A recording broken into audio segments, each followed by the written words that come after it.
Hello mga ka-Team GSS! Nandito na naman si Diyos. Good morning, good night po sa inyong lahat dyan sa Pilipinas. Ito, nagbablog ulit ako para mayroon tayo ng content. Ito siguro ang aking ginagawa ngayon. Naguhugas ng pinggan. Ang pinagkainan ko kanina. Nagkape. Kumala ako ng tinapay. Yan. Hindi ako magluluto ngayon kasi napagod si Diyos. Kagabi pa, pagod at pagod. Nakatulog ako ng aga, maalis ang gising. Kaya, eto na naman. May energy na naman si Diyos. Hindi ko na ito nilagay sa dishwasher kasi kukunti lang naman. Ayan. Kumusta po ang inyong maghapon? Pwede na dyan sa inyo. Sana ay maganda ang inyong paggising mamaya. Ayan.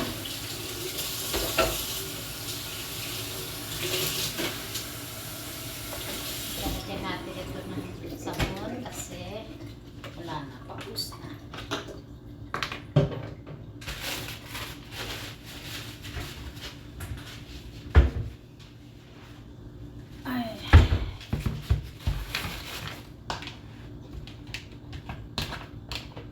Ito siya, yung dishwashing liquid.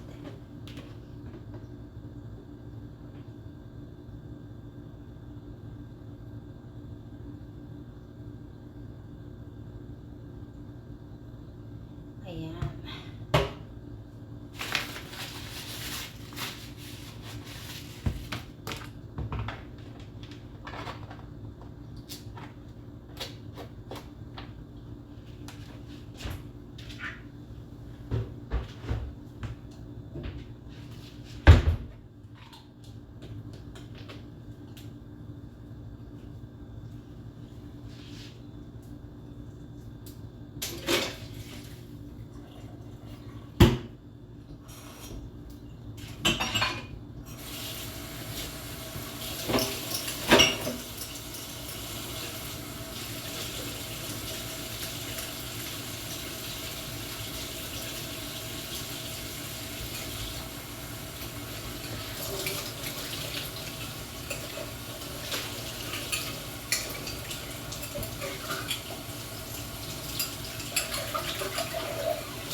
Ayan, tapos na maghugas.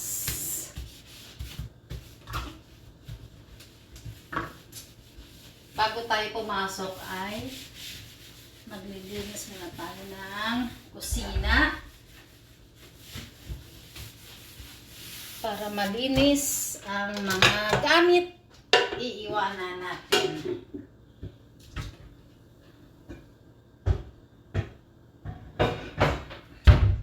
Ayan. Malinis ang ating kusina. Naiiwanan.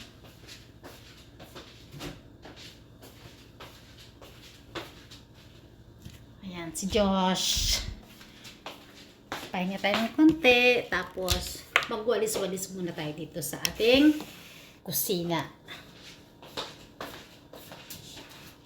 Pag tinatamad akong mag-vacuum, walis-walis na lang muna.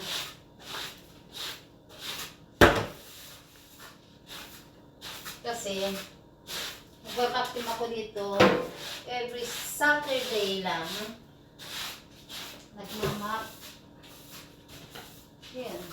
Tapos walis-walis. Araw-araw walis ng kusina.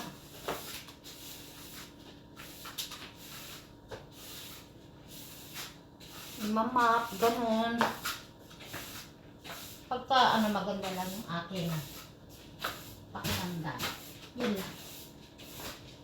Pag feeling pagod ako, siyempre ito, gagawin ito.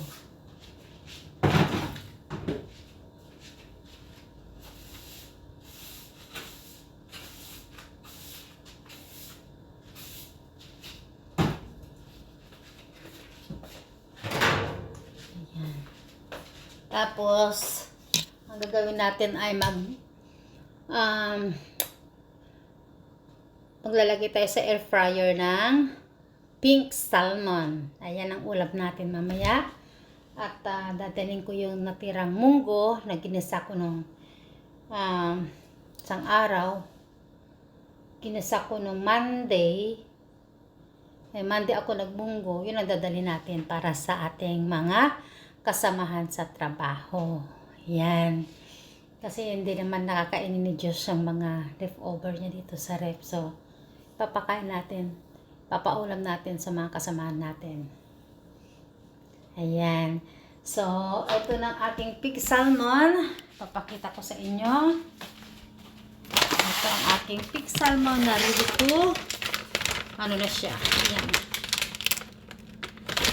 Nakalagay siya dito. Dinipros ko kasi dahil ayan, dinipros ko siya kasi frozen na frozen siya. So, konti na lang para paper, salt and pepper lang ang ko dito. Siguro tama na yung tatlo. Tatlo na Yeah. Palagay ko sa air fryer. Masarap ito para tama na yung dalawa.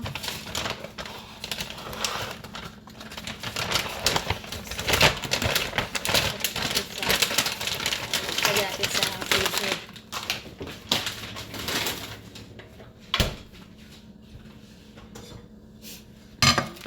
Kinakain ko siya.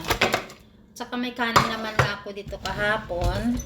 So, tama na ito. Kasi dalawang scoop yung niluto ko. So, kasama na hanggang mamayang gabi. Kahapon na kanin yun. Ayan. Ay, ang sarap.